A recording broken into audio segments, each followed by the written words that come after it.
अस्सलाम वालेकुम। मैं हूं फैसल तारिक। आज 8 फरवरी 2022 है और आज दिन है मंगल का। एक लंबे अरसे के बाद आज ऐसा हुआ है कि जब मुल्क के अंदर लीडरशिप नजर आई है, पता चला है कि मुल्क की लीडरशिप और मुल्क की क़यादत किस तरह से मुश्किलात का मुकाबला करती है और किस तरह से मैदानी जंग में खुद जाकर खड़ी हो जाती है। 65 की जंग, कारगिल की जंग और पाकिस्तान ने जितनी भी जंगें लड़ी, इन तमाम जंगों के अंदर पाक आर्मी ने तो हर मौके पर पाकिस्तानियों को सुरखरू किया। कम वसाइल के बावजूद बड़े बड़े दुश्मनों का मुकाबला किया। लेकिन एक लंबे अरसे से एक खला था पाकिस्तानी सियासी क़यादत, पाकिस्तान का सिविल फेस, मजबूत फेस, जो लोगों में जाके खड़ा हो, जो जवानों के साथ जाके खड़ा हो, जो दुनिया में जाके खड़ा हो तो लगे पाकिस्तान खड़ा हुआ है। पूरी कौम की आवाज खड़ी हुई है, मोटिवेशन मिले कौम को। ऐसा चेहरा नहीं था। हमेशा लूटने वाले और खाने वाले थे और आर्मी पर तनकीद करने वाले थे। कारगिल की जंग को अगर आप पढ़ें तो आपको पता चलेगा कि मिलिट्री क़यादत एक तरफ थी और सियासी क़यादत टोटली दूसरी तरफ थी। 71 की जंग को भी आप देखें तो आपको पता चलेगा कि इतना बड़ा ब्लंडर शायद ही पाकिस्तान की तारीख में हुआ हो। लेकिन 65 की जंग को अगर आप पढ़ें तो आपको पता चलता है किस तरह से मुल्क के अंदर आम लोग जो फौज को इज्जत दे रहे हैं, जो फौज की खातिर, मुल्क की खातिर कुर्बानियां दे रहे हैं। आज वही जज्बा मुझे नजर आया है, आज वही याद ताज़ा होती हुई नजर आई है और आज मुल्क एक दफ़ा फिर से दुनिया के नक्शे पर, दुनिया की नज़र में जिंदा हो गया है और मुल्क ने यह पैगाम भी दे दिया है कि पाकिस्तान भी किसी ताकत का नाम है। खारजा महाज पर आप देखें कि चीन के अंदर कामयाबियों के झंडे गाड़ के आना, आलमी मीडिया पर इमरान खान और हर तरफ एक अपीयरेंस, और उसके बाद रशिया जैसी बड़ी ताकत से आपको आ जानी इनविटेशन कि आप आए हमारे मुल्क का विजिट करें। और उससे पहले ये अफगान इशू हो जाए, गजा इसराइल वार हो जाए, तो जिस तरह से पाकिस्तानी क़यादत आपको नजर आई, शायद तारीख के अंदर इस तरह से पाकिस्तानी सिविलियन क़यादत आपको उभरती हुई नजर आए या इस तरह अमेरिका की आंखों में आंखें डाल के आपको बात करती हुई नजर आए। यहां तक बता दिया मैंने आपको, वजीर आजम क्वेटा पहुंचे हुए हैं। वजीर आजम जी बलोचिस्तान पहुंचे हैं।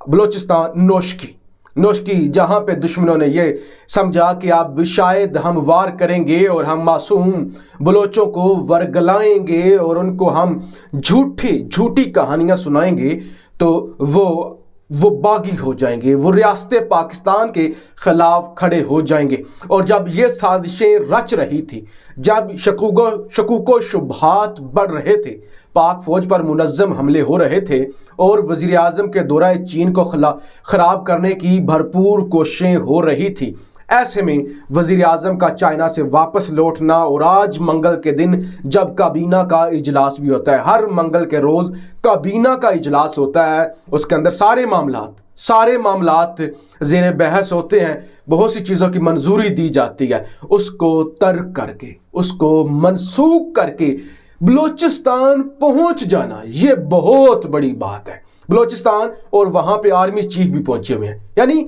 आपको मुल्क की दो क़यादतें, मुल्क की सिविल क़यादत, हुकूमत, और आपको मिलिट्री क़यादत एक पेज पर नजर आ रही है। ये जरा कुछ चीजें मैं आपके सामने रख दूं।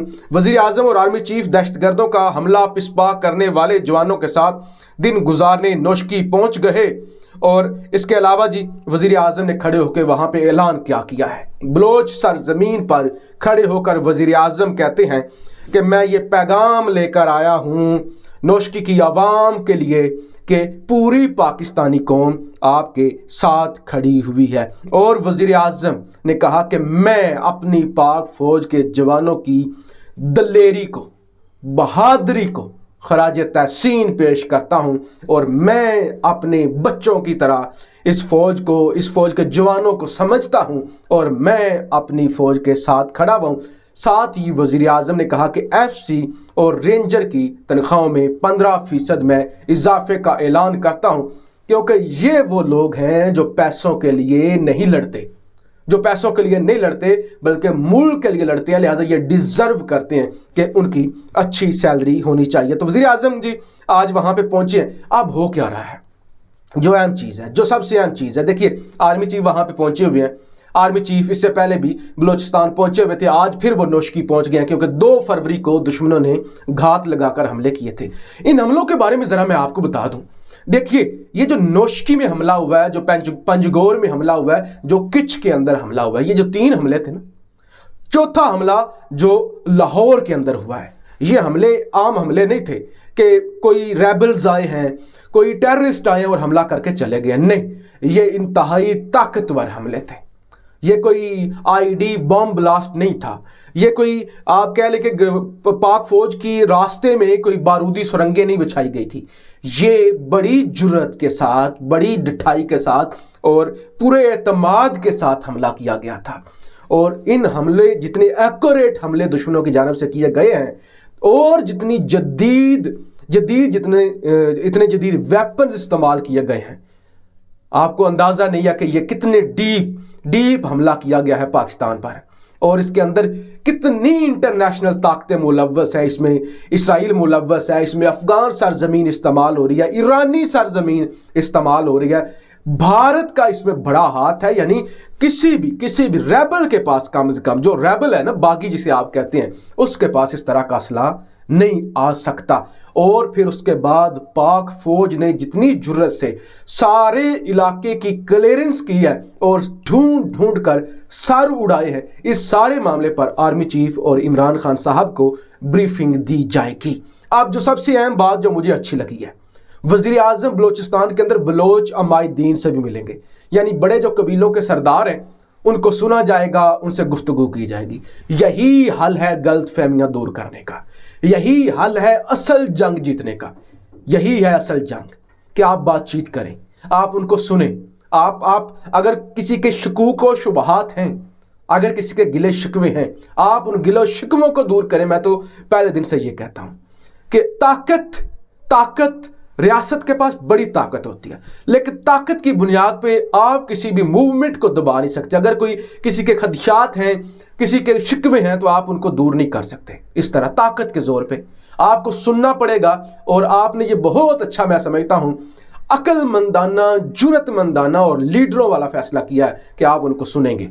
और बलोचिस्तान के अंदर सबसे ज़्यादा इन्वेस्टमेंट की जा रही है, प्रोग्रेस हो रही है, CPEC सारे का सारा बलोचिस्तान के अंदर लग रहा है। लिहाजा बलोचिस्तान पाकिस्तान के जिगर का टुकड़ा है, पाकिस्तान के लिए शाहरग की अहमियत रखता है। लिहाजा वज़ीर आज़म ने आज वहाँ पे पहुँच कर यह पैगाम दिया है कि वो वाकई पूरी कौम के लीडर हैं, वो आलमी लीडर हैं ही हैं, उम्मत मुसलमान के लीडर हैं ही हैं, लेकिन वह मुल्क के अंदर तमाम तबकों के, तमाम लोगों के, तमाम सूबों के और पाक फौज के भी वो लीडर हैं। जबकि मुल्क के अंदर क्या हो रहा है, अदम एतमाद लाई जाए, पीपल्स पार्टी और नून लीग एक दूसरे को मिलती है, कहते हैं कि घसीटेंगे, पेट फाड़ेंगे। अब वो जो सारे आपको पता है एक हो चुके हैं। कभी MQM के पास जाते हैं, काफ लीग के पास गए हैं, काफ लीग से कुछ नहीं मिला। काफ लीग ने बोला है कि नहीं जी, हम पीपल्स पार्टी की जो हुकूमत के खिलाफ मुहिम जो ही है ना, उसके अंदर हम शिरकत नहीं करेंगे।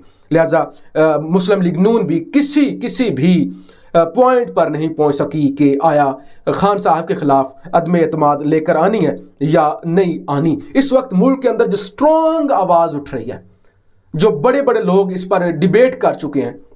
इससे पहले शाह फरमान गवर्नर जो है KPK के, फैसल जवेद सेनेटर, और इसके बाद उस्मान डार जो PTI के रहनुमा है, वो भी सदाती निज़ाम की हमायत कर चुके हैं। और मैं भी मुसलसल अपनी वीडियोस में ये कहता हूं कि ये घटिया, ये बदबूदार निज़ाम ये नहीं चलने वाला। देखिए ना, महरूमी ही महरूमी, वहाँ पे बलोचिस्तान के अंदर सरदार जो हैं बड़े, वो सब कुछ खा पी जाते हैं। KPK के अंदर, पंजाब के अंदर, सिंध के अंदर, सिंध की तो सबसे बुरी सूरत हाल है कि वहाँ पे गरीब हारी मजदूर, उनके हाथ कुछ नहीं आता। और ये जो बड़े MNA MPAs होते हैं, ये बड़े सरदार होते हैं, उन्हीं के हिस्से में सब कुछ आता है। लिहाजा इस वक्त मुल्क के अंदर स्ट्रॉन्ग एक आवाज़ उठ रही है कि मुल्क में सदारती निज़ाम होना चाहिए। अपनी राय का इजहार ज़रूर कीजिएगा। पाकिस्तान जिंदाबाद।